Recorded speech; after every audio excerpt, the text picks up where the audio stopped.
Hello everyone! Usaping banana chips muna for today's vlog. Netong mga nakaraang araw ay sobrang busy talaga ako dito. Sunod-sunod nga yung mga orders ko noong mga araw na to. Timing talaga yung mga orders nila gawa ng hindi kami nagbubukas ngayon sa tindahan naming maliit. At lahat ng mga orders nila ay naaasikaso ko naman. At dahil nga galing kami sa pagkakasakit, kahit ilang araw bago ko matapos yung pag-process ng mga orders nila. Pero sa binibigay ko namang target time ay hindi naman lumalampas na doon. Isa pa, ina-advise ko din sa kanila, hindi ko talaga kakayanin ang mga rush orders. Especially, pag sobrang dami nga yung mga orders nila. Maswerte nga ako at hindi nagmamadali ang mga customers ko. Kung tatanungin nyo naman kung hindi nga ako nag-i-stock, meron naman po ako mga stock pero hanggang 5 packs lang, mga 10 packs, ganun lang. Mas gusto ko kasi talagang laging bago yung mga products ko. Hanggang 6 months pala nagtatagal to. Pero we make sure dapat hindi siya direct exposure sa sunlight. Dito pala ako sa flavoring nagtatagal. Mas matagal nga gawin to kaysa dun sa milk flavor ko.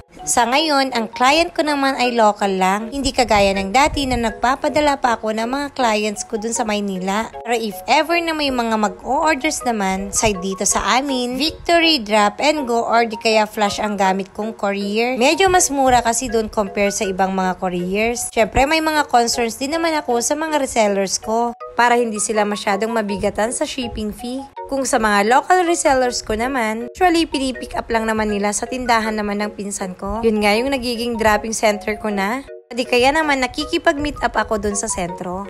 Alam nyo ba, medyo nahihirapan nga ako sa marketing ngayon kasi hindi naman ako nakakalabas ng bahay para mag-alok sa mga stores. Madalas ko lang ginagawa, upload nga sa page at sa mga stories ko. Usually, mga online lang talaga yung mga clients ko.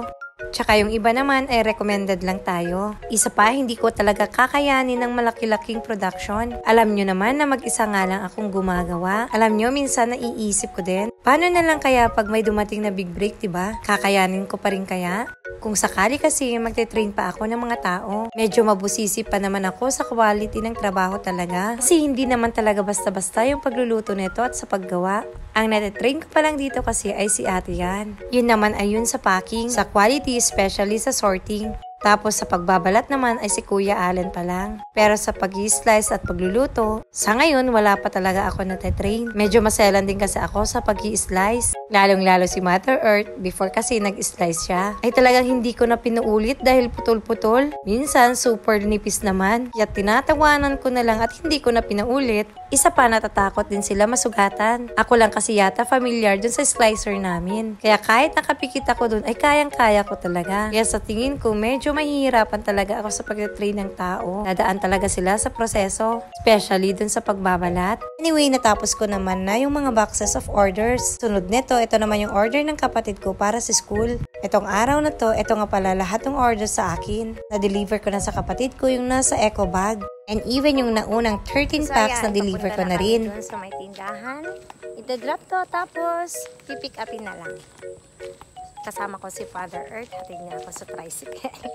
Itong hawak ko pala na for delivery. Second batch na rin to ng 40 packs. Lahat pala to guys ay repeat customers. Kaya't sobrang nagpapasalamat ako dahil nagugustuhan nga nila to. Sana nga palagi akong healthy at hindi magkasakit para tuloy-tuloy yung paggawa ko dito. So paano, hanggang dito na lang. Maraming salamat sa panonood. Hanggang sa muli.